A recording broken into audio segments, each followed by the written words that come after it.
आजच्या अभंगामध्ये सांगतात की बाबांनो, जन्माला आल्याच्या नंतर किंवा अवतरित झाल्याच्या नंतर आम्ही धर्माचं पालन करतो. मी हा आज अभंग आजच निवडण्याचं कारण असं आहे, जेवढी पत्रिका माझ्या समोर आली आणि पत्रिका मी वाचली, अखंड हरिनाम सप्ताह व शिवजन्मोत्सव सोहळा छत्रपती शिवरायांच्या जयंतीच्या निमित्तानं सप्ताह आहे कळालं. आणि महाराजांच्या जन्मोत्सवाच्या कार्यक्रमामध्ये कीर्तनामध्ये महाराजांच्या विचाराचा जागर व्हावा आणि धर्म जागृतीचं काम व्हावं या अनुषंगाने आजचा अभंग निवडला. विठाला विठाला. महाराज म्हणतात की बाबांनो, आम्ही जन्माला येताना धर्माचे पालन करणे पाखंड खंडन, धर्माचं पालन करून पाखंडी वृत्तीचं खंडन करण्याचं काम आम्ही करतो. महाराज कशाला म्हणायचं धर्म? एका सद्ग्रस्ताने महाराजाला प्रश्न केला, महाराज धर्म कशाला म्हणायचे? धर्माची व्याख्या आपापल्या पद्धतीनं एखादा व्यक्ती करत असतो. कवीने धर्माची व्याख्या वेगळी करावी, एखाद्या लेखकानं धर्माची व्याख्या वेगळी करावी, आमच्या संतांनी धर्माची व्याख्या वेगळी करावी. धर्म हा 2 अक्षरी शब्द आहे आणि या धर्म या शब्दाची व्याख्या प्रसंगानुसार बदलत असते. ऐका, शास्त्र सांगतं जो धारण केला जातो त्याला धर्म असं म्हणतात. प्रत्येकाच्या जीवनामध्ये आपल्या वाट्याला आलेलं कर्तव्य कर्म जे आहे तो आपल्या जीवनातला धर्म आहे. विठाला विठाला. आपल्या जीवनामध्ये धर्म पाळणं आणि धर्माप्रती जागा असणं अत्यंत गरजेचं आहे. माऊली महावैष्णव ज्ञानोबराय ज्ञानेश्वरी नावाच्या ग्रंथामध्ये सांगतात, अर्जुना आगा स्वधर्म जरी सांडशील तरी बापा वरपडा होशील, तरी पाप ते न वचेल कल्पांतवरी. धर्म सोडून कोणी जायचं नसतं, धर्माची तत्व सांडून कुणीच जगायचं नसतं, हे ज्ञानोबरायने ज्ञानेश्वरीमध्ये सांगितलंय.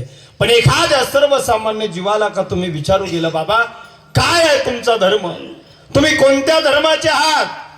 आमच्या डोळ्यासमोर काही अक्षर उभी राहतात. मी हिंदू आहे, मी मुस्लिम आहे, मी ख्रिश्चन आहे. वेगवेगळी धर्म आमच्या समोर उभे राहतात. मी सांगेल गड्या, आपल्या जीवनामध्ये खऱ्या धर्माची व्याख्या सांगेल. धर्माची व्याख्या वेगवेगळ्या स्तरावर आणि वेगवेगळ्या आवश्यकतेनुसार जरी वेगळी होत असेल तर प्रत्येकाच्या जीवनामध्ये आपल्या वाट्याला आलेलं काहीतरी भूमिका असते, आपल्या वाट्याला आलेलं काहीतरी कर्तव्य असतं, आपल्या वाट्याला आलेलं काहीतरी कर्म असतं आणि तोच आपल्या जीवनातला धर्म आहे. विठाला विठाला.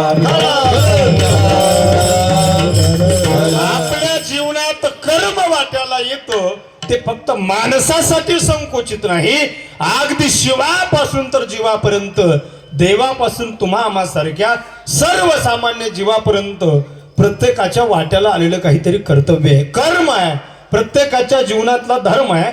म्हणून श्रीमद भगवद्गीता नावाच्या ग्रंथामध्ये भक्तराज किरीटी अर्जुन नावाच्या भक्ताशी संवाद साधताना भगवान प्रभू बोलतायत, अर्जुना जेव्हा जेव्हा या धर्मावर संकट येईल तेव्हा तेव्हा धर्मावर आलेलं संकट दूर करण्याकरिता मी या भूतलावर पुन्हा पुन्हा जन्माला येतो. ज्यावेळी धर्म संकटात येत असेल तेव्हा धर्माची चिंता तुम्हा आम्हासारख्या सर्वसामान्यांनी करायची गरज नाही, कारण ब्रीद देवाचा आहे. जेव्हा धर्माला ग्लानी येते तेव्हा मी अवतार धारण करतो. हल्ली तुमच्या आमच्यासारखा सामान्य मनुष्य जर म्हणत असेल गड्या मी धर्माचं रक्षण करण्याचं काम करतो, मी सांगेल गड्या वेडायस तू. धर्माचं रक्षण करण्याचा प्रयास किंवा अट्टहास जर तू करत असला ना, नुसता धर्म रक्षणाचा संकल्प तुझ्या मनात येऊ दे, धर्म सुद्धा तुझं रक्षण केल्याशिवाय राहणार नाही. शास्त्र सांगतं धर्मो रक्षती रक्षितः. एखादा जर म्हणत असेल धर्माचं रक्षण मी करतो, माझ्यामुळे धर्म टिकत असेल तर मी सांगेल गड्या तुझ्यामुळे नाही, धर्म देवामुळे टिकतो. आणि धर्माची स्थापना करण्याकरता देव म्हणतो, अर्जुना मी पुन्हा पुन्हा जन्माला येतो. धर्म रक्षावया अवतार घेसी, धर्म रक्षावया अवतार घेसी, आपुल्या परीसी भक्त जन, आपुल्या परीसी भक्त जन.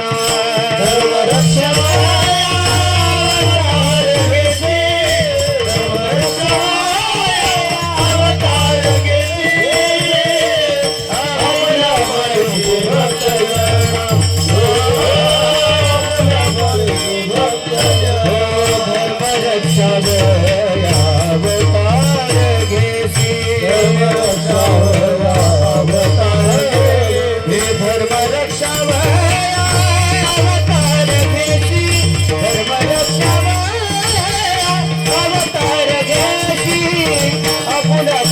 परिसी भक्त जन आपुल्या परिसी भक्त जन धर्म रक्षणाया अवतार घेतली धर्म रक्षणाया अवतार घेतली आपुल्या परिसी भक्त जन आपुल्या परिसी भक्त जन महाराज म्हणतात धर्म रक्षावया अवतार घेशी आपुल्या पाळीशी भक्तजना. धर्माचं रक्षण करताना स्वय भगवान परमात्मा स्वतः अवतार धारण करतो. म्हणून धर्माची चिंता तुम्ही आम्ही कधीच करायची नसते. घड्या हल्ली आमच्या कानावर शब्द पडतात, हिंदू खतरे में है, मुसलमान खतरे में है. भाई ना हिंदू खतरे में है ना मुसलमान खतरे में है.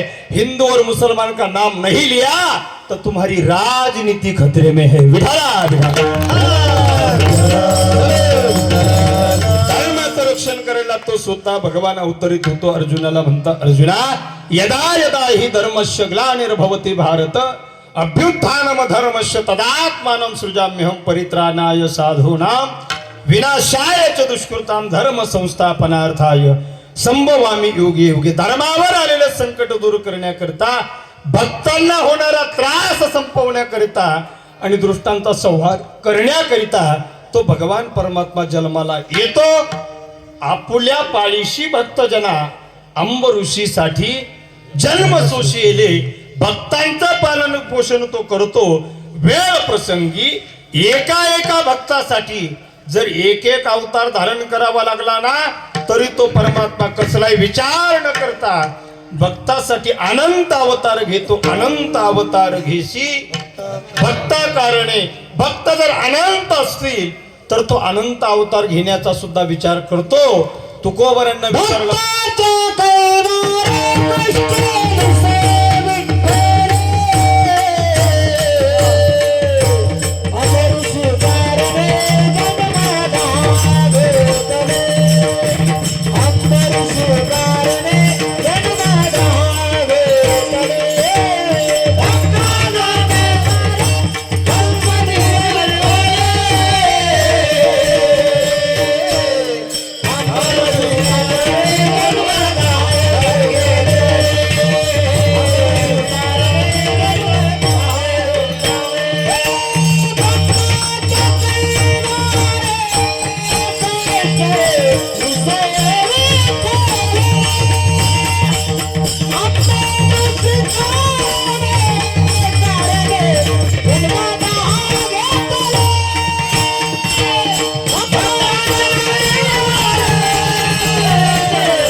तो भक्त सिंधू आहे. तो भक्तासाठी अवतार घेतो.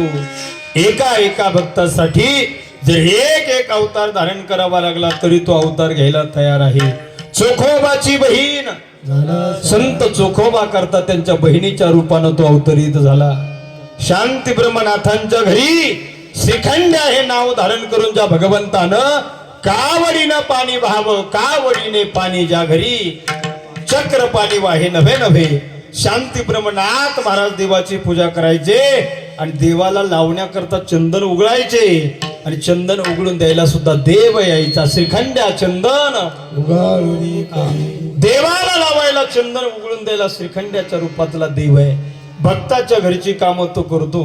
आपल्या मराठवाड्याच्या परभणी जिल्ह्यामध्ये गंगाखेड नावाचा तालुका आहे. गंगाखेडला वारकऱ्याची दिंडी आली आणि एका मुलीनं आपल्या वडिलांना विचारलं, बाबा कुठे निघाले हे लोक?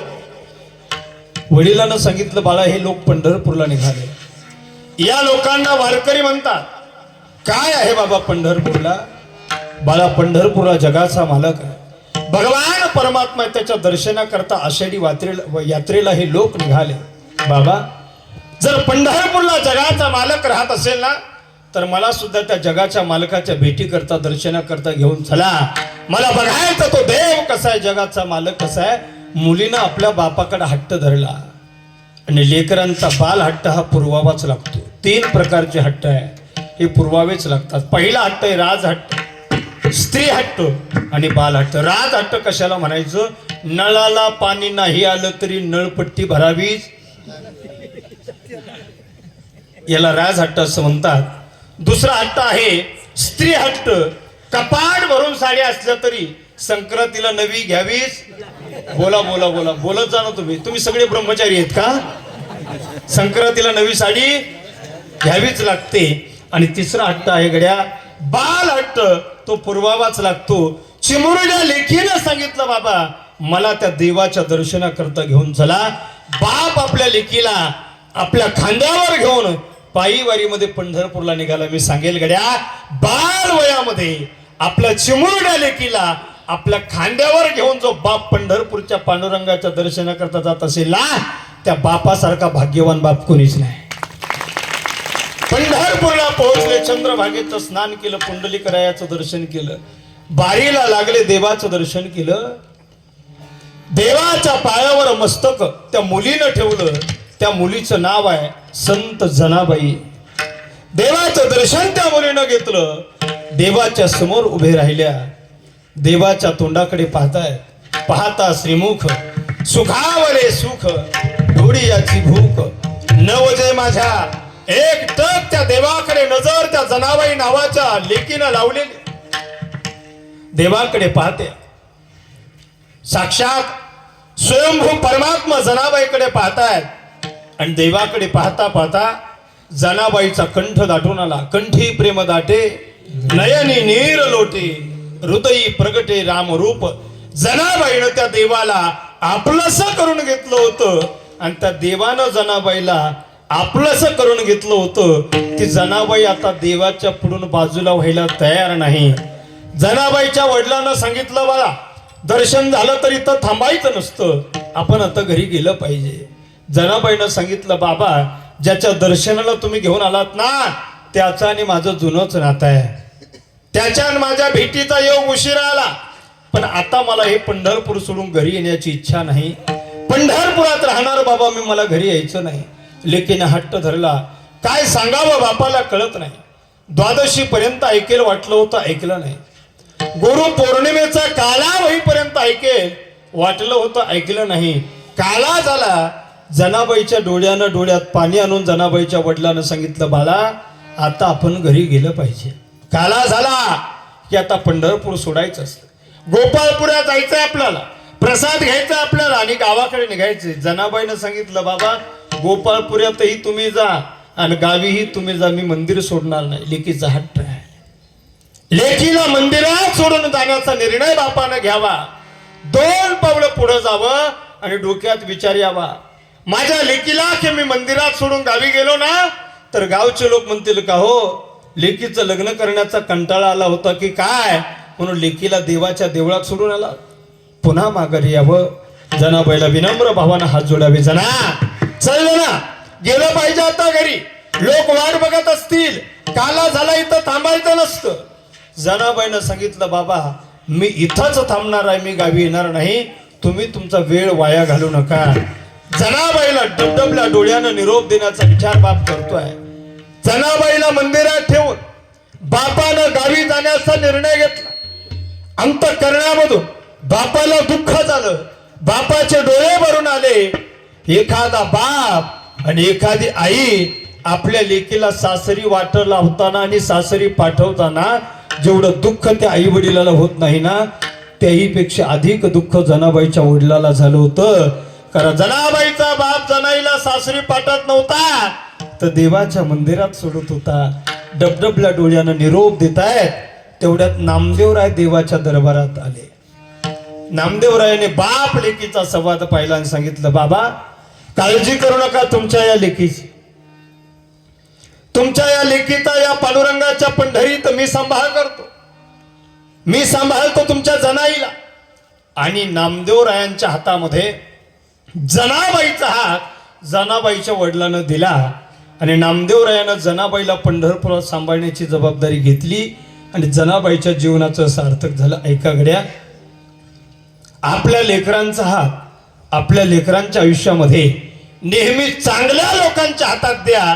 आपल्या लेकरांचं कल्याण झाल्याशिवाय राहणार नाही. आपल्या लेकरांचे हात का चुकीच्या लोकांच्या हातात गेले ना तर आपले लेकर अधोगतीला गेल्याशिवाय राहणार नाही. जनाबाईचा हात नामदेवांच्या हातात गेला.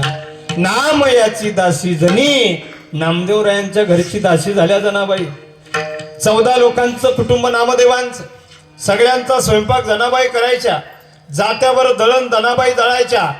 जनाबाई गौऱ्या सुद्धा थापायच्या.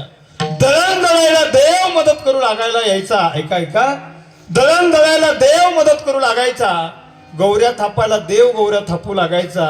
स्वयंपाक देव करू लागायचा. याच्या पुढे जाऊन सांगू, एकदा जनाबाईच्या डोक्यात वा झाल्या. वा इकडे होतात का नाही? काय सज्जन महिला आहेत हो पिशोरच्या, होत नाहीत का? आमच्याकडे होतात. एकदा जनाबाईच्या डोक्यात वा झाल्या. जगाच्या मालकानं यावं आणि जनाबाईच्या डोक्यातल्या वा काढाव्या. पण एवढ्या वा झाल्या होत्या आता त्या हातानं काढणं शक्य नाही. जगाच्या मालकानं स्वतः जनाबाईसाठी पाणी तापवावं आणि जनाबाईला नाहू घालावं. अरे भक्तासाठी तो कोणती कोणती कामं करतो सांगू. सगळ्यानं कसाया विकू लागे मांस, माया सावत्यास कृपू लागे. भक्तांच्या घरची कामं तो करतो, भक्तांचा सांभाळ तो करतो. कशासाठी करतो तर तो त्या देवाच्या जीवनातला धर्म आहे. विठाला विठाला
साधावया भक्ती काज नाही लाज धरीत ऐशी याशी शरण जावे.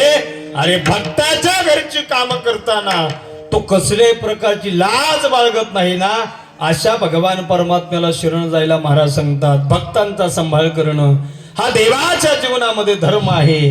जसा देवाच्या जीवनात धर्म आहे तसा संताच्या जीवनात सुद्धा धर्म आहे. काय आहे संताच्या जीवनातला धर्म? महाराज सांगतात, जे का रंजले गांजले त्यासी म्हणे जो आपुले, तोची साधू मन खावा देव तेथेची जाणावा. किंवा जगोधरा लागी धरिले अवतार. या जगातील प्रत्येक अज्ञानी पामर अनाथ जन जीवाचा उद्धार व्हावा आणि या जगाचं कल्याण व्हावं यासाठी जे अवतार धारण करतात ना गड्या, त्यांना संत असं म्हणतात. या जगाच्या पाठीवर जगावर उपकार करण्याकरता ज्यांचं जीवन परार्थी जीवन आहे त्यांना साधू म्हणतात. जगाच्या पाठीवर जेवढे संत जगात झाले नाही तेवढे एकट्या महाराष्ट्रात झाले.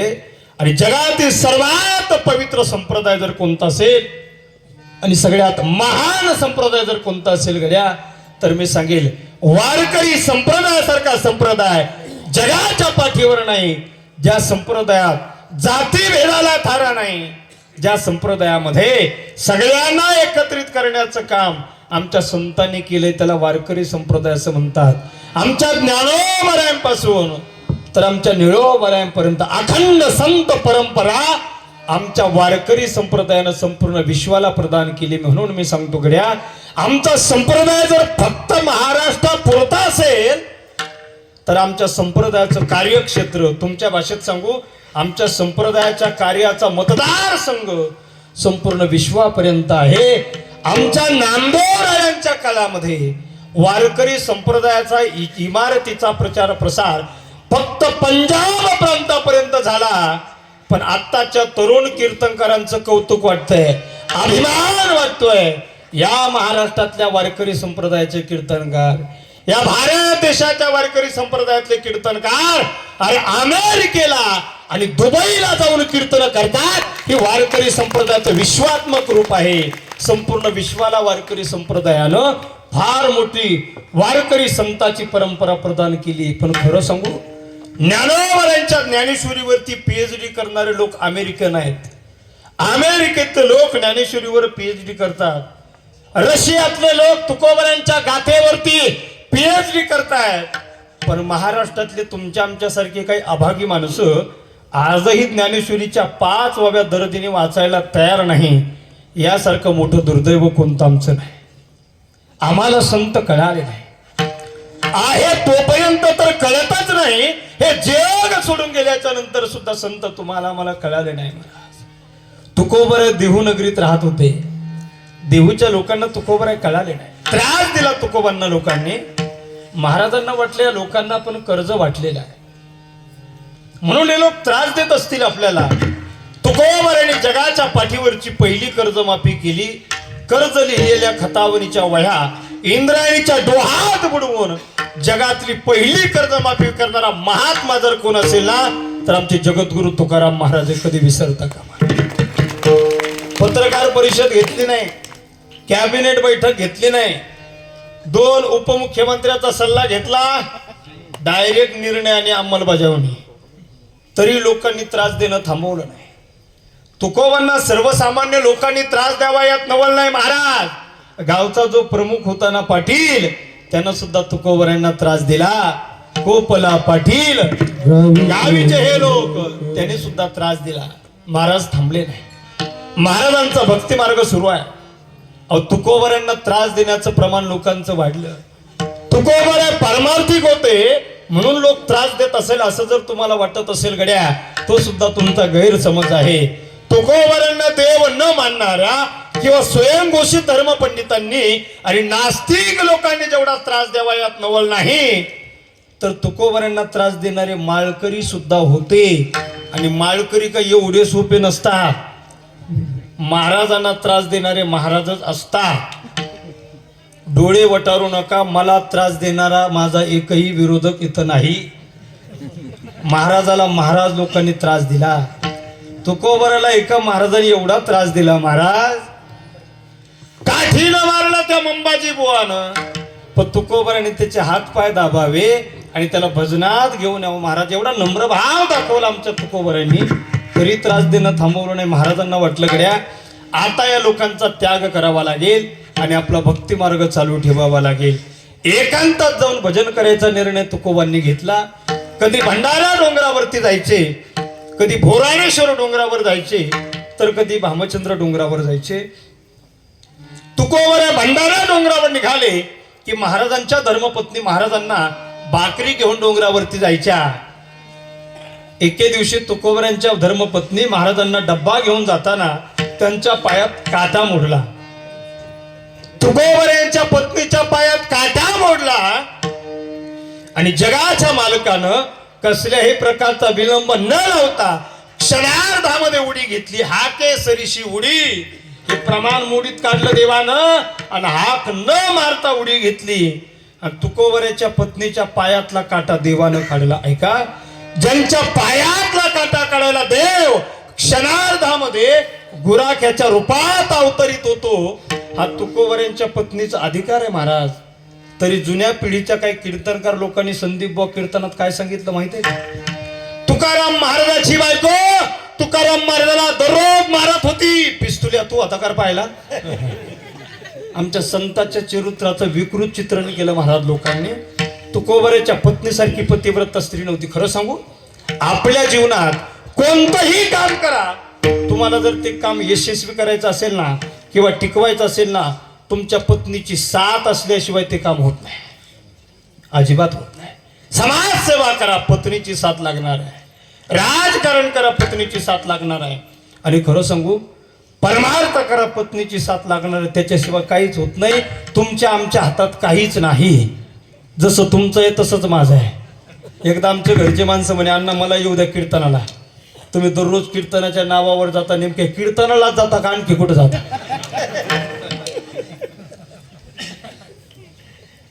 आता नाही म्हणण्याची हिंमत. हसू नका, तुमचे काही घरचे कमी नसते. माझ्यावर घेतले लागले हसायला. सगळ्यांचं सारखं आहे. कीर्तनाला यायचं म्हणे, मी म्हटलं चल भाऊ. तिला गाडीमध्ये बसवलं. एक 8-10 किलोमीटर गाडी गेली. तिला रोडवर उतरवलं. मी पेट्रोल पंपावर गेलो, पेट्रोल टाकलं आणि तिला गाडीत पुन्हा बसवलं. पुढे थोडंसं पुढे गेलो, बाईनं जेच बोलायला सुरुवात केली, थांबायला तयार नाही बा. लग्न झाल्यावर 5 वर्ष कधी बाई एवढं बोलली नव्हती, तेवढं त्या दिवशी बोलली. तिला म्हटलं नेमकं झालं तरी काय, कारण सांग कारण. ती म्हणे का हो, पंपावर पेट्रोल टाकायला गेले, मला का पंपावर घेऊन गेला नाही? का जमत नाही तुम्हाला? मी म्हटलं येताना उत्तर देतो. कीर्तनाला गेलो. कीर्तन थोडं टेन्शनमध्येच झालं. थोडे अडचणी असतात. आम्हाला 12वीला एक प्राध्यापक होते कॉलेजमध्ये. ज्या दिवशी प्राध्यापक जास्त मारायचे ना अण्णा, त्या दिवशी मी समजून जायचं, सर तुमच्या आणि मॅडमच्या आत भांडणं झालेत ना. ते म्हणायचे हो. कसं काय ओळखलं? म्हटलं लगेच लक्षात येतं आमच्या. कीर्तन चिडचिडीतच झालं महाराज. कीर्तन झालं आणि त्याच पंपापर्यंत आलो. मी गाडी थांबवली. तिला म्हटलं देतो तुझ्या प्रश्नाचं उत्तर. काय प्रश्न तुझा? मला पंपावर पेट्रोल टाकायला का घेऊन गेले नाही? म्हटलं मी नियम तोडणारा माणूस नाही. ते बघ वाचती पाटी. पेट्रोल पंपावर पाटी लिहिलेली होती, आग लावणाऱ्या वस्तू पंपावर आणू नये. विरोधाचा भाग सोडा, पण आपल्याला कोणतंही काम करायचं असेल ना, आपल्या पत्नीशिवाय ते काम होत नाही. आणि जर करण्याचा प्रयत्न केला तर ते फार काळ टिकत नाही. तुकोबऱ्यांचा परमार्थ पत्नीच्या सहाय्यानं होता. आता महाराज भंडाऱ्या डोंगरावर जाऊन भजन करू लागले. एकांतात जाऊन भजन करतायत, गावापासून अंतरावर जाऊन भजन करतायत. यात गावच्या लोकांना काही त्रास आहे का? बोला, त्रास आहे का काही गावच्या लोकांना? ए पोराव बोला, त्रास काहीच नाही महाराज. तुकोबऱ्या भंडाऱ्या डोंगरावर भजन करण्याकरता पोहोचले. महाराजांचं भजन सुरू झालं आणि तुकोबऱ्यांच्या देहू गावामध्ये एक नाचणारी बाई आली. पोराव ताट बसा. सध्या महाराष्ट्रामध्ये सोशल मीडिया प्लॅटफॉर्मवरती, रील्स वरती एका नाचणाऱ्या बाईची जोरदार चर्चा. काय नाव तिचं? गौतमी पाटील. अशी एक नाचणारी गौतमी तुकोबऱ्यांच्या देहू गावात आली. देहूच्या लोकांनी तिला विचारलं का ग बाई कशासाठी नाचते? तिनं सांगितलं पोटासाठी नाचते. नाचले की पैसे मला मिळतात, त्यावर माझा उदरनिर्वाह चालतो. तुला नाचून जेवढे पैसे मिळतात त्याहीपेक्षा अधिक पैसे द्यायला आम्ही तयार आहे. फक्त एक काम करायचे, भंडाऱ्या डोंगरावरती जायचंय आणि भजन करणाऱ्या तुकोबांना मोहपाशामध्ये अडकवायचंय. एवढं काम केलं की आम्ही तुला लागेल तेवढे पैसे बक्षीस म्हणून द्यायला तयार आहे. ऐका महाराज मंडळींनो, अधिकार नाही माझा, पण खरं सांगू, महाराज मंडळींना अडकवण्याचे डाव हे काल परवापासून सुरू नाही झाले अण्णा, तुकोबऱ्यांच्या पासून सुरू झाले. सावध राहिलं पाहिजे. ती नाचत नाचत निघाली, बिना गाण्याची नाचत होती. तिच्या काळात ओ सेट नव्हतं. तिच्या काळात पाटलांचा बैलगाडा नव्हता. आता तर नवीनच निघालं, कच कच कच. असे गाणे नव्हते, बिना गाण्याची नाचत होती. डोंगरावर पोहोचली, महाराजांच्या जवळ गेली. महाराज पाहायला तयार नाही. अगदी जवळ गेली, महाराज पाहायला तयार नाही. पायातील घुंगराचा आवाज येतोय. नयन रम्य ते दृश्य त्या ठिकाणी महाराजांच्या डोळ्यासमोर उभं राहिलं. महाराजांनी डोळे उघडले आणि त्या स्त्रीच्या चेहऱ्यावरचे भाव बघून त्या स्त्रीला उत्तर दिलं. आम्ही विष्णुदास तैसे मोहे तैसे मोहे आम्ही विष्णुदास तैसे मोहे तैसे मोहे आम्ही विष्णुदास तैसे मोहे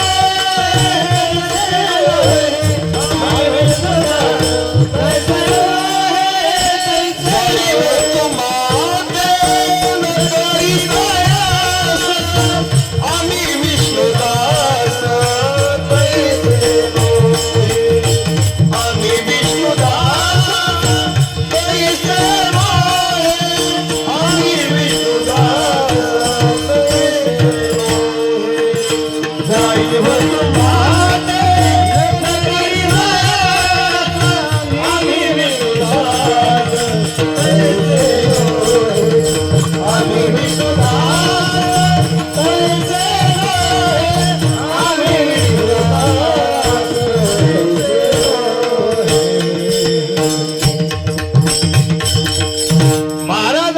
परस्त्रीला उत्तर दिलं. जाई वो तू माते न करी सायास आम्ही विष्णुदास तैसे नव्हे. आपल्या एकांतात भेटायला आलेल्या स्त्रीला महाराजांनी आईचा सन्मान देऊन माघारी पाठवलं. महाराजांनी जीवनामध्ये आचरण सांभाळलं, तत्व सांभाळली आणि हा संतांच्या जीवनातला धर्म आहे. विढाला विढाला आमचे ज्ञानोबराती भावंड सिद्धपेठात वास्तव्य करत होते. आळंदीच्या लोकांनी एवढा त्रास दिला आमच्या ज्ञानोबरांना.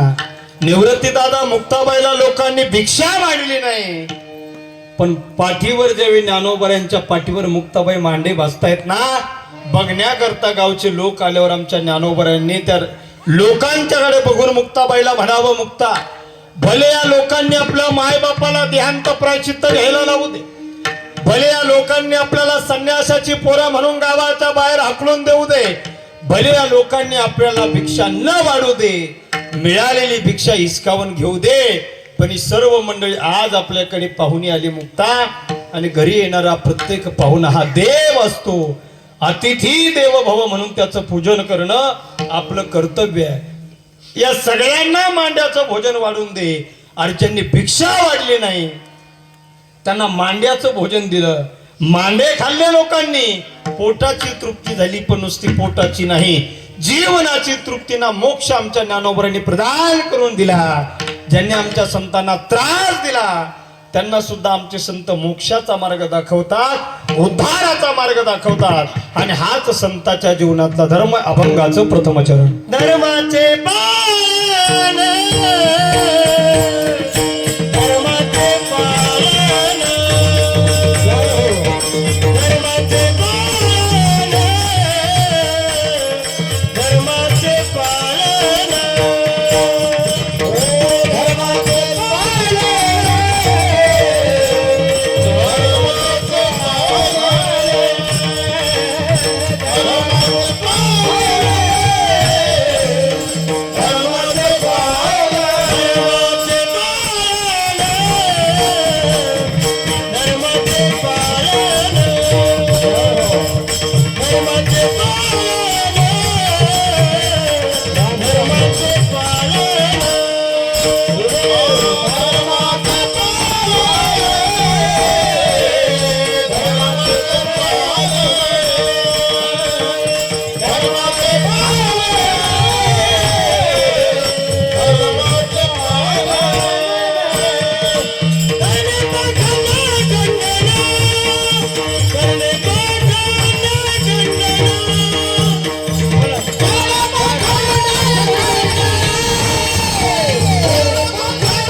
अभंगाच्या पहिल्या चरणामध्ये महाराज म्हणतात धर्माचे पालन करणे पाखंड खंडन. या सगळ्या गुणीजनांसाठी सगळ्यांनी एकदा जोरदार टाळी वाजवा.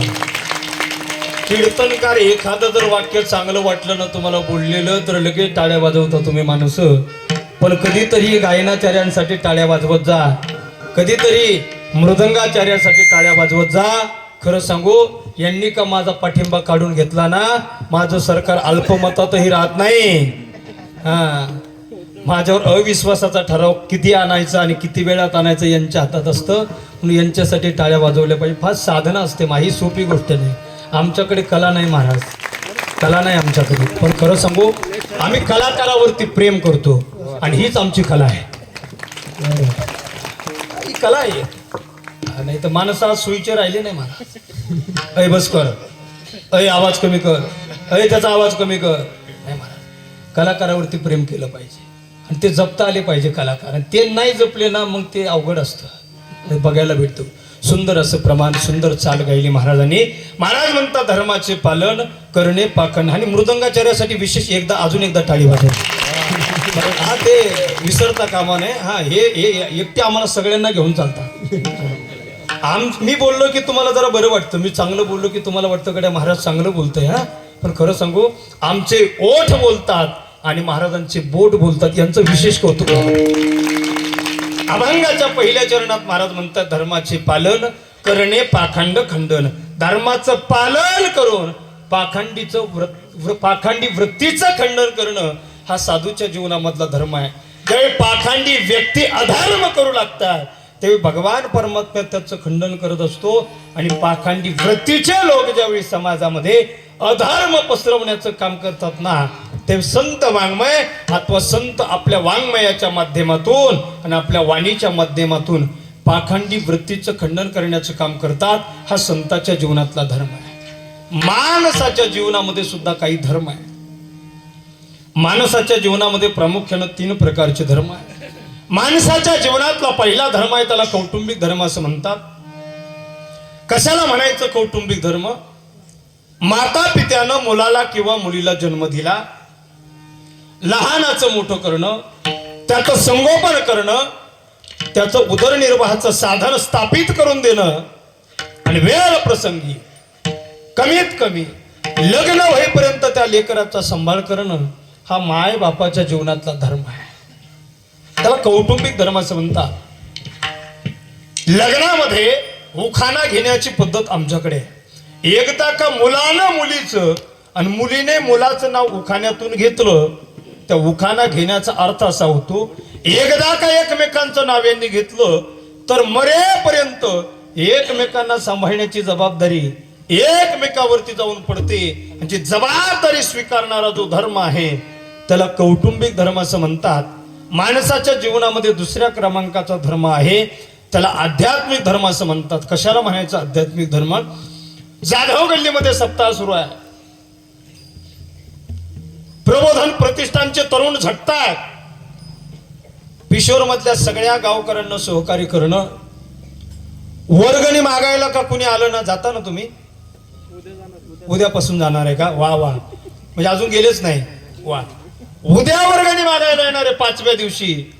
तुम्ही गेल्याच्या नंतर हे लोक आता कीर्तनाला बसलेत ना आलेले, हे सगळे तुम्ही दारात दिसले की देणगी हातात तयार ठेवणार आहे. हा माणसाच्या जीवनातला आध्यात्मिक धर्म आहे. सांगतो गड्या, आपल्या हातात जेवढे धर्म पाळता येतील तेवढे पाळा. तुम्हाला एक चांगला धर्म मी सांगितला, उद्या नक्की पाळा. याला आध्यात्मिक धर्म असं म्हणतात. आणि माणसाच्या जीवनामध्ये 3ऱ्या क्रमांकाचा धर्म आहे, त्याला सामाजिक धर्म असं म्हणतात. कशाला म्हणायचं सामाजिक धर्म? सांगतो ऐका गड्या. आपल्या जीवनामध्ये कुणाचं चांगलं करता येत नसेल ना, अजिबात करू नका, पण कुणाचं वाईट सुद्धा करू नका. हा आपल्या जीवनातला धर्म आहे. कुणाच्या वाट्यावरती जर फुलं नाही टाकता आली ना, अजिबात टाकू नका, पण कुणाच्या रस्त्यावरती काटे सुद्धा टाकू नका. एवढं सांभाळा, हाच तुमच्या जीवनातला धर्म आहे. एखाद्या गरीबाच्या लेकीचं लग्न नसेल जमवता येत, अजिबात जमू नका, पण कोण्या गरीबाच्या लेकीचं लग्न सुद्धा मोडू नका. एवढं सांभाळा, हाच तुमच्या जीवनातला धर्म आहे. याच्या पुढे जाऊन सांगू, एखाद्या गरीबाला घर बांधण्याकरता मदत करता येत नसेल तर अजिबात करू नका, पण कोण्या गरीबाची झोपडी सुद्धा जाळू नका. हाच तुमच्या आमच्या जीवनातला धर्म आहे. माणसाने माणसाशी माणसा समवागणे हा सुद्धा माणसाच्या जीवनातला धर्म आहे. माझ्या भाषेत तुम्हाला जर धर्म कळत नसेल गड्या, सामाजिक धर्म मी साने गुरुजींच्या भाषेत सांगेल. खरा तो एकची धर्म जगाला, प्रेम अर्पावे. आपल्याला देवानं तोंड दिलंय, त्याचं नामचिंतन करता करता आपल्या समोर आलेल्या व्यक्तीला 2 शब्द प्रेमानं बोला गड्या. हाच तुमच्या जीवनातला धर्म आहे. आणि खरं सांगू, तुम्ही जर चांगलं बोलत असाल ना, तुम्हाला काही मिळेल गड्या. एखादी स्त्री जर सुंदर असेल तर एखादा पुरुष तिच्या प्रेमात पडेल. एखादी स्त्री जर सुंदर असेल तर एखादा पुरुष तिच्या प्रेमात पडेल. एखादा पुरुष जर सुंदर असेल तर एखादी स्त्री त्याच्या प्रेमात पडेल. पण तुमचं बोलणं जर सुंदर असलं ना, तर अख्खं जग तुमच्या प्रेमात पडल्याशिवाय राहणार नाही गड्या. चांगल्या बोलण्याचा हा फायदा आहे. म्हणून चांगलं बोलायला काय हरकत आहे का? म्हणून मी चांगलं बोलत असतो गड्या लोकांना. कीर्तनात कोणी उठून गेलं तरी मी चांगलंच बोलतो, कोणाला वाईट बोलत नाही. कीर्तनाला आले तरी चांगलं बोलतो. हा, मी कोणाला वाईट बोलत नाही. माणसांनाही सांभाळलं पाहिजे. आणि हा माणसाच्या जीवनातला सामाजिक धर्म. तुम्ही म्हणाल महाराज, आमच्या जीवनामध्ये आम्ही कौटुंबिक धर्म पाळतो, आमच्या जीवनामध्ये आम्ही आध्यात्मिक धर्म पाळतो, पण आमच्या जीवनामध्ये तुम्ही 3ऱ्या क्रमांकाचा सांगितलेला सामाजिक धर्म पाळणं गरजेचं आहे का? तो पाळावाच लागेल का? त्याचा अर्थ काय, त्याचं महत्व काय? मी सांगेल गड्या. सामाजिक धर्माचं महत्व काय आहे आणि सामाजिक धर्माची ताकद काय आहे, ते मनोज जरांगे पाटील नावाच्या मराठ्याच्या वाघानं संपूर्ण महाराष्ट्राला दाखवून दिलंय. मराठा आरक्षणाचा लढा त्या माणसानं उभा केला. 22 वर्ष समाजासाठी संघर्ष त्या माणसानं केलाय. मी त्यांच्यासोबत अनेक वर्षापासून काम करतोय. खरं सांगू, पोटात अन्नाचा कण नसताना तो माणूस समाजासाठी वळवळ फिरला. अंगावरती फाटकी कपडे असताना त्या माणसानं समाजातील तरुणांना एकत्र करण्याचं काम केलं. आपल्या बायकोला दुसऱ्याच्या शेतात मोलमजुरीनं पाठवलं, पण समाजाचं काम 22 वर्षामध्ये कधीच सोडलं नाही. त्या माणसाच्या कार्याची पावती आता या महाराष्ट्रातील सगळ्या समाज बांधवांना मिळताना दिसते. फार मोठा संघर्ष आहे जीवनामध्ये. लढा जरी विशिष्ट एका समाजासाठी उभा केला असला, तर त्या माणसानं जो जीवनामध्ये त्याग केला ना, तो त्याग मला कीर्तनात सांगावा लागेल गड्या. कारण त्या माणसानं फार मोठं काम समाजासाठी केलंय. पण ज्यावेळी तुम्ही चांगलं काम समाजासाठी करत असताना, त्यावेळी तुम्हाला आडवे येणाऱ्यांची संख्या जास्त असते. तुम्ही चुकीचं काम करा, तुम्हाला कुणी आडवं येणार नाही. पण तुम्हाला ज्या अर्थी लोक आडवे येतील, तुमच्या कानात अडथळे निर्माण होतील, ज्यावेळी तुम्हाला विरोधक निर्माण होतील, समजून जावा आपला प्रवास चांगल्या पद्धतीनं चालू आहे. पाटलांनी चांगलं काम उभा केलं, तर महाराष्ट्रातल्या पुढाऱ्यांना काही खपलं नाही. अरे गोरगरीब कुटुंबात जन्मलेला मनोज जरांगे पाटील, 2 एकर सातबारा आहे त्याच्या नावे. हा माणूस जर कोट्यावधी लोकांना एकत्र करत असेल, तर या पुढाऱ्यांना सहन झालं नाही. याच्या नेतृत्वात राहिलेलं आंदोलन कोणत्याही पद्धतीनं मोडीत काढायचं असा डाव सरकारनं रचला. आणि मनोज जरांगे पाटलाचं आंदोलन मोडायला सरकारनं काही प्लॅन केला. पहिला सराटी अंतरवालीमध्ये लाठी हल्ला घडवला. माता मावल्यावरती, आमच्या तरुण पोरावरती गोळीबार केला. हरिपाठ म्हणणाऱ्या माता मावल्यांच्या गळ्यातले टाळ काढले आणि माता मावल्यांच्या डोक्यात लाठी हल्ला करण्याचं काम पोलिसांनी केले. महापाप पोलिसांनी केले. लाठी हल्ला केला आंदोलन मोडायला, पण आंदोलन मोडलं नाही. उलट 1000 पटीनं पेटून उठलं. त्यांना वाटलं करायला गेलो गणपती आणि झाला मारुती.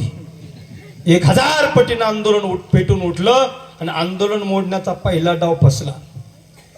सरकारनं आंदोलन मोडायला दुसरा डाव वापरला, जरांगे पाटलांना मॅनेज करण्याचा. कुणी कानात बोलत होतं, त्यांनी सांगितलं कानात कुजबुज करायची नाही. कुणी म्हणत होतं थोडंसं बाजूला चला, आपण कोपऱ्यात जरा चहा घेऊ. त्याने सांगितलं हा, कोपऱ्यात येत नसतो. जे काय बोलायचंय ते माझ्या समाज बांधवाच्या भगिनीच्या समोर बोला, मी कोपऱ्यात येणार नाही. मॅनेज करण्याचा दुसरा डाव सुद्धा सरकारचा फसला. पण खतरनाक आहे आपलं सरकार. सरकारनं तिसरा डाव वापरला, जातीत भांडणं लावण्याचा. जातीत भांडणं लावायला सरकारनं काही कुत्रे महाराष्ट्रात पाठवले. पण खरं सांगू, महाराष्ट्रातल्या 18 पगड जातीचे लोक शिवछत्रपतीच्या विचारानं आजही गुन्ह्या गोविंदानं नांदत आहेत आणि 18 पगड जातीचे लोक एका ताटात आजही जेवतात. याचा अर्थ आहे छत्रपतीचा जिवंत आणि ज्वलंत विचार त्या 18 पगड जातीच्या लोकांच्या मनात आजही कायम आहे. म्हणून तर मराठ्याच्या सराठी अंतरवालीच्या विराट सभेत मुसलमानाचे पोरं पाणी वाटत होते. मराठ्यांच्या विराट सभेत धनगर समाजाच्या बांधवानं सभे करता आडीचे कर शेतात उभ्या पिकात नांगर घालून सभेला जागा करून दिली. म्हणून तर बौद्ध समाजाच्या माणसानं सभे करता जागा करून दिली. अरे माळी समाजाचे पोरं पोह्याचा नाश्ता वाटत होते. सगळ्या जातीचे लोक या आंदोलनात सहभागी आहे हे सरकारला कळालं आणि जाती जातीत भांडणं लावण्याचा सरकारचा तिसरा डाव सुद्धा फसला. पण सरकार लय खतरनाक आपलं. सरकारने त्याचा पुढचा डाव वापरला. सांगतो जरा भजन करा. विठाला विठाला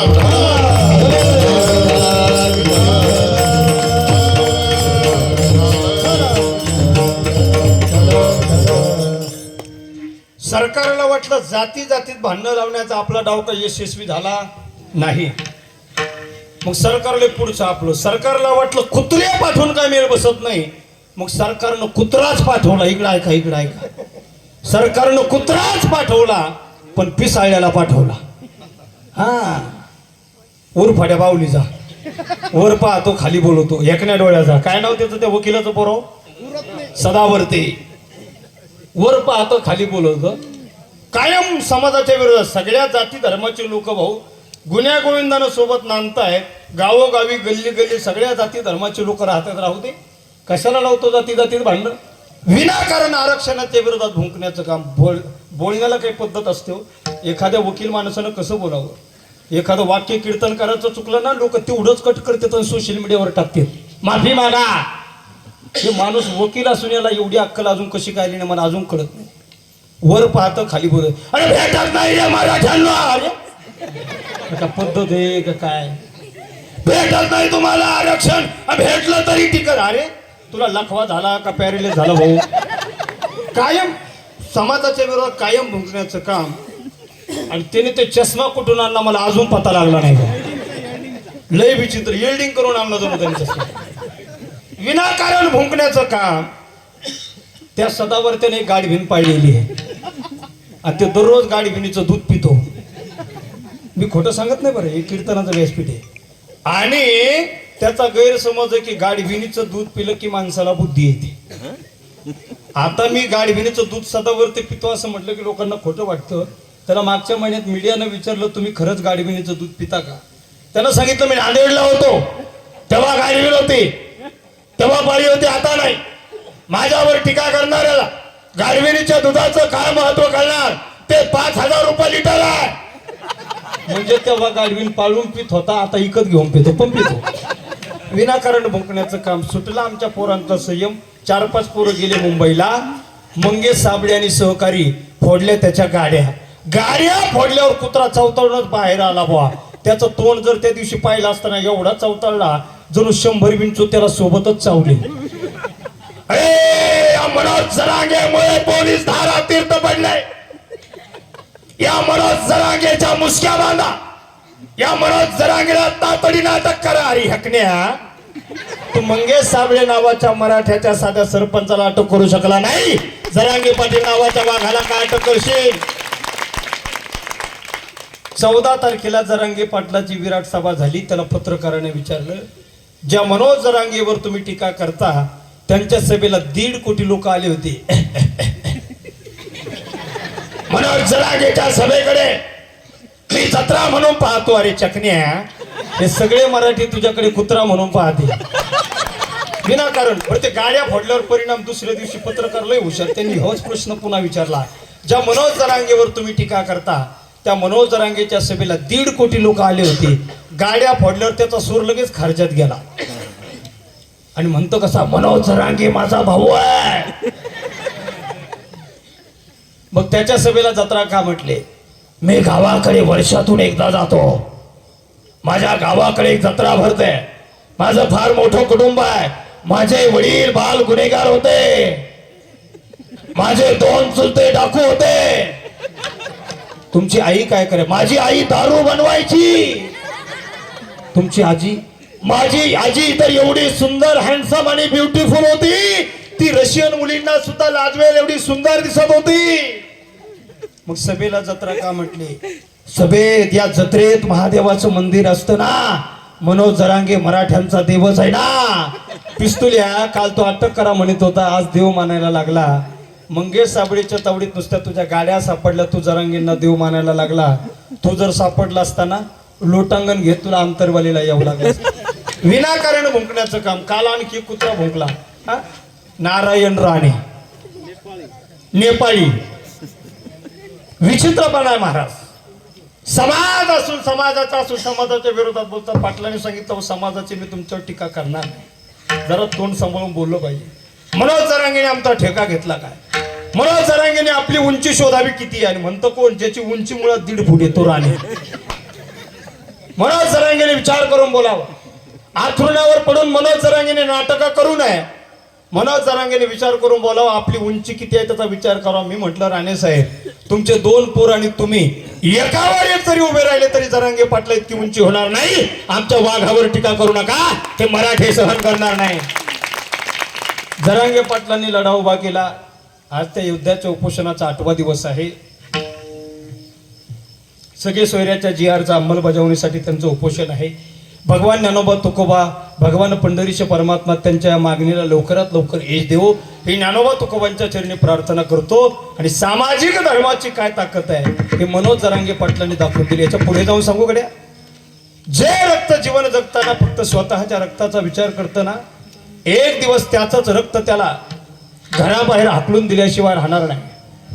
जे रक्त फक्त स्वतःच्या रक्ताचा विचार करतं, एक दिवस त्याचंच रक्त त्याला वृद्धाश्रमामध्ये हाकलून दिल्याशिवाय राहणार नाही. पण जे रक्त जीवन जगताना इतरांच्या रक्ताचा विचार करतं, त्याच्या नावाचा इतिहास झाल्याशिवाय राहणार नाही. हा आतापर्यंतचा इतिहास आहे. 350 वर्षापूर्वी या महाराष्ट्राच्या मातीमध्ये राजाधिराज छत्रपती शिवरायांनी हिंदवी स्वराज्याची स्थापना केली. 350 वर्षापूर्वी या महाराष्ट्राच्या मातीमध्ये छत्रपती शिवरायांनी स्वराज्य निर्माण केलं. महाराजांनी स्वराज्य निर्माण करण्याच्या अगोदर या महाराष्ट्राची अवस्था होती कशी? घरट्यातील पक्षी सुरक्षित नव्हते, की गोठ्यातील जनावर सुरक्षित नव्हते, मंदिरातील देव देवतांच्या मूर्ती सुरक्षित नव्हत्या, की घराघरातील माता भगिनी सुरक्षित नव्हत्या. जिकडे तिकडे आकांत मानला होता दुश्मनाने आकांत. आणि अशा आकांत मानलेल्या दुर्दैवी परिस्थितीमध्ये ज्याने स्वतःच्या मनगटाच्या जोरावर हिंदवी स्वराज्याची स्थापना केली, औरंगजेब घायाळ केला, अफजलाचा कोथळा काढला, शाहिस्ताची बोट छाटली आणि अशा सर्व दुश्मनांचा नाश करून सह्याद्रीचा चक्रवर्ती सम्राट झाला. अशा धर्मवीर कर्मवीर शूरवीर दानवीर छत्रपती शिवरायांना सर्वांनी जोरदार टाळ्या वाजून मानाचा मुजरा करावा. बाप अशा छत्रपती शिवरायानं 350 वर्षापूर्वी या महाराष्ट्राच्या मातीमध्ये हिंदवी स्वराज्याची स्थापना केली. राज्याचा राज्यकारभार पाहत असताना जाती जातीत भांडण लावणारे अनेक पुढारी तुम्ही आम्ही पाहिले असतील, पण 18 पगड जातीच्या लोकांना एकात्र करून बलाढ्य स्वराज्य निर्माण करणारा जगाच्या पाठीवरचा एकमेव जाणता राजा छत्रपती शिवाजी महाराज. जगाच्या पाठीवर अनेक राजे झाले. राज्याचा राज्यकारभार पाहताना नसेमध्ये बेधुंद राहणारे, पण एवढं स्वराज्य निर्माण करून सुद्धा ज्यानं उभ्या हयातीत सुपारीच्या खांडाचंही व्यसन केलं नाही, असा आदर्श राजा छत्रपती शिवाजी महाराज. जगाच्या पाठीवर अनेक राजे झाले, जगाच्या पाठीवर अनेक राजे झाले, बायांना नाचवणारे, पण जगाच्या पाठीवर एकमेव संस्कारी राजा झाला, माता माऊल्यांना वाचवणारा. त्या राजाचं नाव आहे छत्रपती शिवाजी महाराज.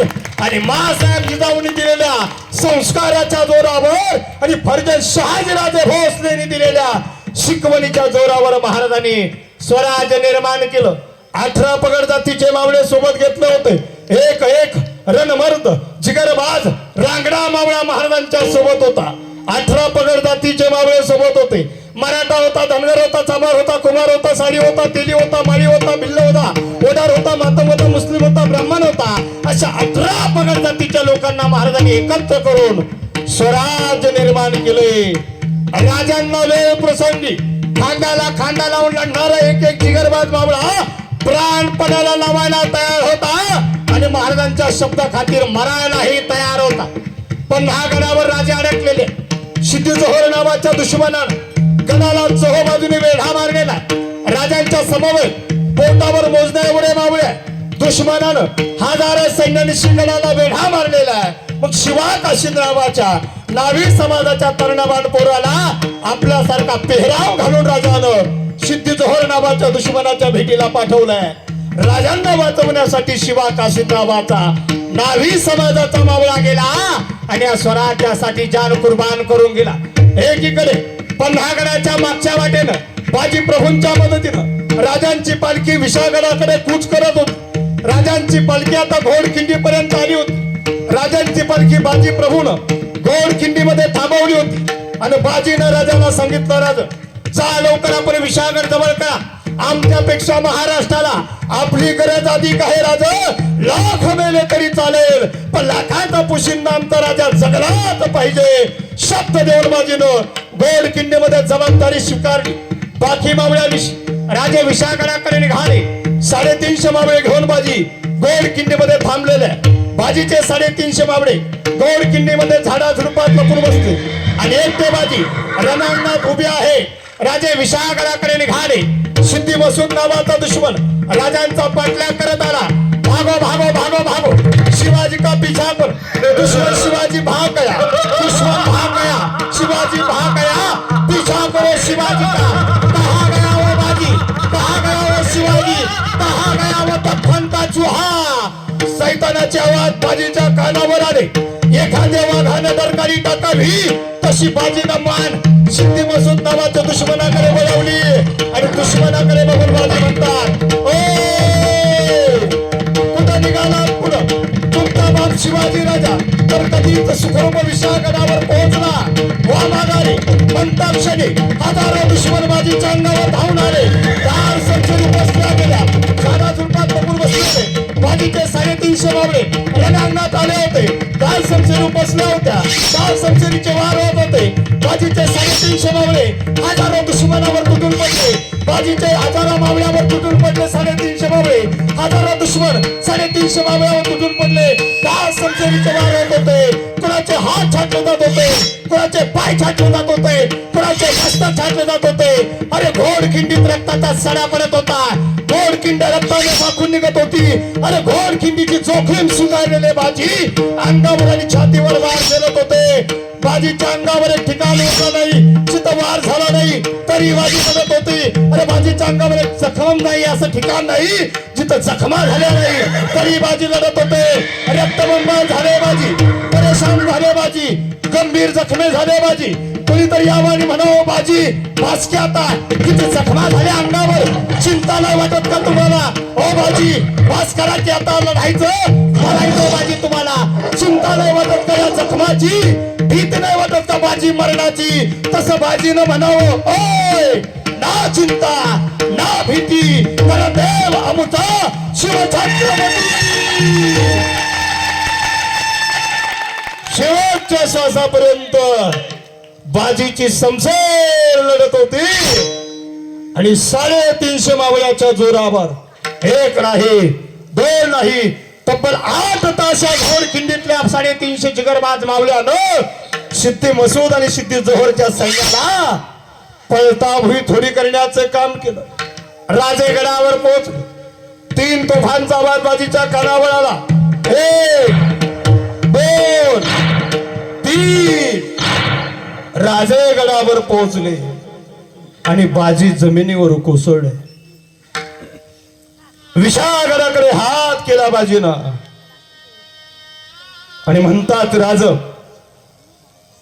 शब्द दिला होता तुम्हाला जोपर्यंत तुम्ही सुखरूप विशाळगडावर पोहोचत नाही, गडावर पोहोचून तोफांचा आवाज या बाजीच्या कानावर जोपर्यंत येत नाही तोपर्यंत एकाही गनिमाला, एकाही दुश्मनाला, एकाही सैतानाला या घोडखिंडीच्या पुढे आम्ही येऊ देणार नाही. शपथ घेतली होती राजा आम्ही. जबाबदारी आणि जोखीम स्वीकारली होती राजा मी तुम्हाला दिलेल्या शब्दा खातीर या स्वराज्याच्या धन्याला या स्वराज्याच्या मालकाला माझ्या रयतेच्या लोक कल्याणकारी राजाला वाचवण्याकरता या बाजीनं स्वतःच्या जीवाची बाजी लावली राज घ्या या बाजीचा शेवटचा मुजरा केला बाजीनं आणि प्राण सोडला बाजीच्या बलिदानानं गोड खिंड पावन झाली होती आणि राजानं बाजीनं या घोड खिंडीत बलिदान दिलं म्हणजे या घोड खिंडीचं नाव सुद्धा केलं होतं पावन खिंड आणि याच पावन खिंडीचा इतिहास बाजींच्या शौर्याशी जोडला गेला मी तुम्हाला सांगेल गड्या विचार आमच्या तुकोबरांना का करावं लागलं हे बाजींना तेच महाराज अभंगाच्या दुसऱ्या चरणात सांगतात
अभंगाच्या दुसऱ्या चरणात महाराज म्हणतात हेच आम्हा करणे काम बीज वाढवावे नाम हे काम केल्यानं आमच्या धर्मरूपी बीजाचं नाव वाढणार आहे मी सांगेल गड्या ज्या महाराजांच्या जयंतीच्या निमित्तानं तुम्ही सप्ताह आयोजित केला ना त्या महाराजांना जर 350 वर्षापूर्वी या महाराष्ट्रात स्वराज्य निर्माण केलं नसतं आणि घोड खिंडीमध्ये बाजीनं जे वार स्वतःच्या छातीवर झेलले ना ते वार जर कदाचित राजांवर झाले असते आणि राजांच्या जीवाचं काही बरं वाईट झालं असतं ना तर कदाचित पिशोरच्या जाधव गल्लीतला हा सप्ताह सुद्धा झाला नसता ही कृपा त्या महाराजांची आहे म्हणून महाराजांनी धर्मासाठी केलेलं कार्य गड्या कधीच विसरू नका महाराज जर जन्माला आले नसते स्वराज्य जर निर्माण झालं नसतं आणि पिशोरच्या लोकांना वाटलं असतं सप्ताह करायचं तर एवढं सोपं होतं काय वा वा वा महाराज जन्मले नसते सप्ताह करायचं ठरलं असतं तर परवानगी घ्यावी लागली असती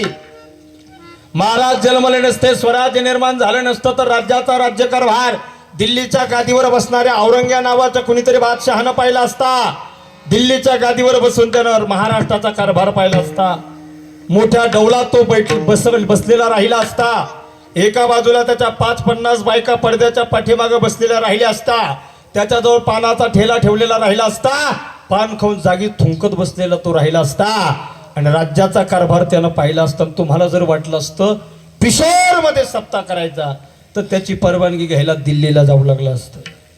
सगळ्या लोकांच्या सह्याच्या पत्र एका कागदावर सह्या घ्याव्या लागल्या असत्या.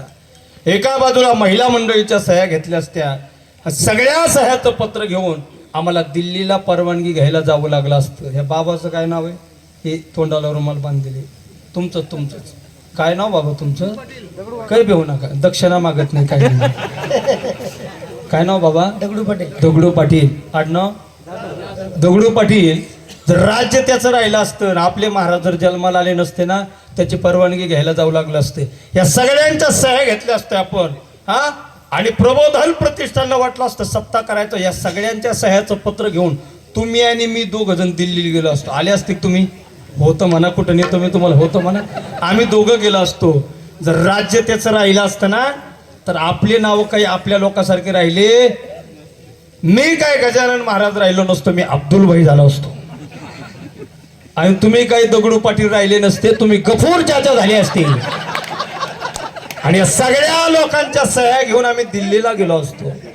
औरंगजेब बादशाह समोर आम्ही सत्याचा प्रस्ताव टाकला असता आणि त्याने मग त्याच्या वेळेनुसार त्याच्या सवलतीनं मला आवाज दिला असता. आव आव आव अब्दुल भाई आव, गफूर चाचा तुम भी आओ. मग मी त्याला म्हटलं असतं, हुजूर हम पिशोर के जाधव गल्ली में सप्ताह करना चाहते हैं. त्याला कशाचा सप्ताह कळतो महाराज?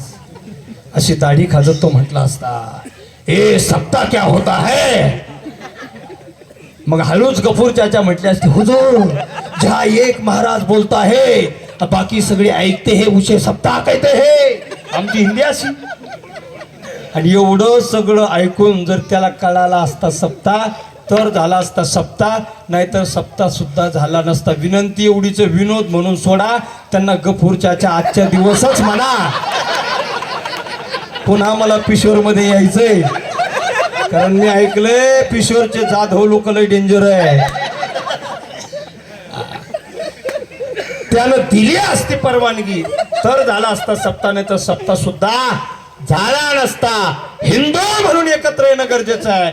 महाराजांनी स्वराज्य निर्माण करून सगळ्यांना एकत्र आणलं. महाराज एकत्र आलं पाहिजे, धर्म टिकला पाहिजे, धर्माचं रक्षण झालं पाहिजे, धर्म आम्ही टिकवला पाहिजे. आणि धर्म टिकवणं तुमच्या आमच्या हातात आहे. ऐका ऐका, मुसलमानाचे पोरं 4-4, 5-5 वेळा दिवसातून 4-4, 5-5 वेळा मस्जिद मध्ये जाऊन जर न चुकता नमाज पडत असेल ना, तर आमच्या हिंदूच्या बावळट पोराने कमीत कमी एकदा मंदिरात येऊन देवाचं दर्शन केलंच पाहिजे. आमच्या धर्माची शिकवण आमच्या लेकरांना सांभाळली.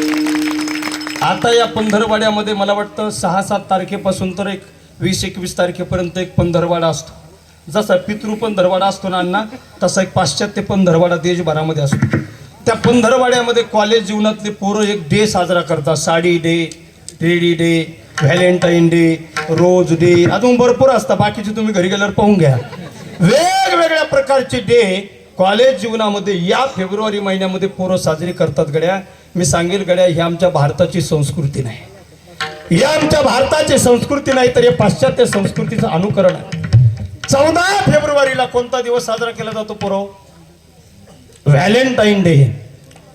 14 फेब्रुवारीला व्हॅलेंटाईन डे असते. कॉलेजचे पोरं पोरी हातामध्ये माकडासारखं गुलाबाचं फुल घेऊन इकडे तिकडे फिरतात. खरं सांगू, 14 फेब्रुवारीला हातामध्ये गुलाबाचं फुल घेऊन माकडासारखं फिरण्यापेक्षा 19 फेब्रुवारीला हातात भगवा घेऊन झेंडा घेऊन फिरा. छत्रपतींचा मावळा असल्याचा अभिमान तुम्हाला वाटल्याशिवाय राहणार नाही.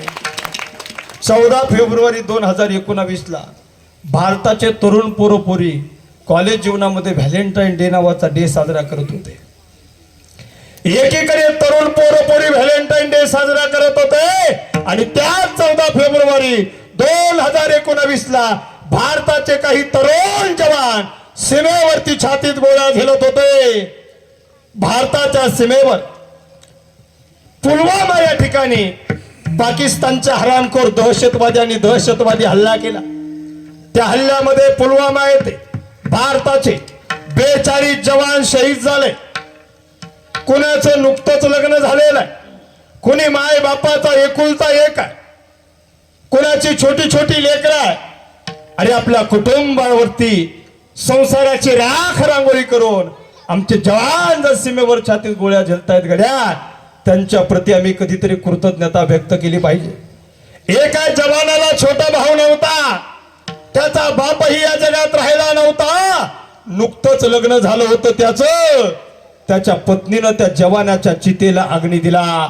अरे आपल्या मालकाला लग्न झाल्याच्या नंतर अगदी काही महिन्यामध्ये आपल्या मालकाच्या चितेला अग्नी देण्याचं दुर्भाग्य त्या पत्नीला लाभलं.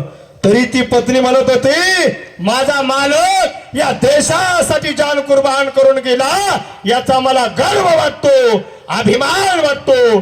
त्या वीर पत्नीचा आदर म्हणून आम्ही 14 फेब्रुवारीचा दिवस व्हॅलेंटाईन डे नाही तर ब्लॅक डे म्हणून साजरा केला पाहिजे, शहीद दिन म्हणून साजरा केला पाहिजे.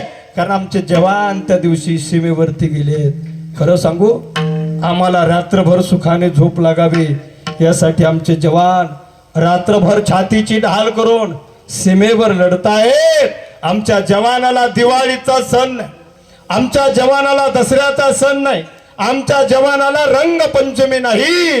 अरे आमचे जवान नागपंचमीला गावी येत नाही. आमच्या जवानाला फक्त देश सेवा करण्याचं त्यांचं काम आहे. आमच्या जवानाप्रती आदरभाव राखा. मी खरं सांगू, देशाची सेवा करणारे जवान हे आताच्या काळामध्ये खऱ्या अर्थानं आपल्या जीवनामध्ये आपला धर्म टिकवत आहेत गड्या. त्यांनी जर देशाचं रक्षण केलं नाही, मातृभूमीचं रक्षण केलं नाही ना, तर तुम्हाला आम्हाला पुन्हा पारतंत्र्यात यायला वेळ लागणार नाही. म्हणून त्या जवानाप्रती कधीतरी आदरभाव राखा. हिंदू म्हणून जन्माला आलोय आम्ही, हिंदू म्हणून मरायचंय आम्हाला, हिंदू म्हणून कधीतरी एकत्र या. जाती जातीत भांडू नका. अनेक लोक येतील तुम्हाला जाती जातीत भांडणं लावायला, भडकवायला. जाती जातीत भांडू नका. सगळ्या जाती आपल्या आहे. हिंदू म्हणून एकत्र या. एकत्र येण्याची फार मोठी ताकद आहे. हिंदू म्हणून एकत्र येण्याची काय ताकद आहे? 10 वर्षात हिंदू एकत्र आले तर प्रभू रामचंद्रजीचं मंदिर अयोध्येमध्ये झालं. ही हिंदूच्या एकत्र येण्याची ताकद आहे. आपण कधीच विसरू नका. पण हिंदू धर्माच्या खपल्या काढणारे हिंदूच आहे. राम मंदिर अयोध्येत झालं, एका मुसलमानाचा विरोधात स्टेटमेंट नाही राम मंदिराच्या. पण हिंदूच्याच काही नाचक्या आणि कुजलेल्या औलादी हिंदूच्या विरोधात बोलण्याचं काम करतात. जितेंद्र आव्हाड नावाचा कुत्रा म्हणतो, राम प्रभू 14 वर्ष वनवासात होते. ते काय 14 वर्ष शाकाहारी राहिले का? राम शिकार करून खात होते. मी म्हणत असतो, या जितेंद्र आव्हाडाचं नाव मुळात जितेंद्र ठेवले चुकीचं. तो जितुद्दीन पाहिजे होतं. एक बाई आणि एक माणूस कायम आमच्या धर्माच्या संप्रदायाच्या विरोधात बोलतात. जितेंद्र आव्हाड उर्फ जितुद्दीन शेख, दुसरी बाई बडी बेगम साहिबा उर्फ सुषमाताई अंधारे, कायम आमच्या देवा धर्माच्या संतांच्या विरोधात. मी सांगेल गड्या, वारकरी संप्रदायाकडे वाकड्या नजरेने बघण्याची, हिंदू देव देशाबद्दल आणि वारकरी संतांबद्दल जर कुणी इथून पुढे बोलाल तर वारकरी कीर्तनकार म्हणून मी सांगेल, मऊ मेळा हुनी आम्ही विष्णुदास, कठीण वज्रास भेदवायचे. तुकोबऱ्यांच्या या प्रमाणाची प्रचिती येणाऱ्या काळात हा वारकरी तुम्हाला दाखवून दिल्याशिवाय राहणार नाही. हे आता आम्ही सहन करणार नाही. हिंदू म्हणून एकत्र या गड्यांनो. धर्म जपणं आपली काळाची गरज आहे. आणि जर धर्म जपला तर आम्ही आता धर्म हिंदू म्हणून जर एकत्र आलो नाही ना, तर येणाऱ्या काळात आमची एकत्र येण्याची इच्छा असली तरी आम्हाला एकत्र येता येणार नाही. म्हणून धर्माचं रक्षण करा, धर्माचं पालन करा. पिशोरच्या जाधव गल्लीमध्ये गणरायाच्या समोर, या मोठ्या गणपती मंदिराच्या समोर जो काही 5 वर्षापासून सप्ताह सुरू आहे ना, या सप्ताहाच्या माध्यमातून हजारो श्रोत्यांची लक्षणीय उपस्थिती, महाराष्ट्रातील नामवंत दिग्गज कीर्तनकाराचे कीर्तनाचे कार्यक्रम आणि उत्कृष्ट गायनाचार्य मृदंगाचार्याच्या उपस्थितीत हजारो श्रोते करत असलेलं ज्ञानार्जन हे खऱ्या अर्थानं महत्वाच्या धर्माच्या पालनाचा एक विषय आहे. धर्माच्या पालनामध्ये पिशोरच्या लोकांचा फार मोठा वाटा आहे. मी आल्यानंतर ऐकलं किती सप्ताह होतात पिशोरमध्ये? 15 सप्ताह एकट्या पिशोर गावात होतात गड्या. आमच्या गावाकडे एक सुद्धा होणं फार कठीण आहे. फार मोठं काम धर्माचं आहे. हे काम आपल्याला पुढे घेऊन जायचंय. जगद्गुरु तुकोबरे शेवटी म्हणतात, बाबा या धर्माच्या कामामध्ये आम्ही सगळ्यांना एकत्रित करू, एक संघ करू, कसल्याही प्रकारचा भेदभाव भीडभार न राखता हे काम आम्ही पुढे घेऊन जाऊ असं महाराज म्हणतायत. अभंगाच्या 4ही चरणाचा भावार्थ तुम्हा सगळ्यांच्या समोर मांडला. एकदा संप्रदायाच्या नियमाप्रमाणे विठोबा रुक्माई भजन घेऊन 2 मिनिटामध्ये सेवेला पूर्ण विराम मिळू.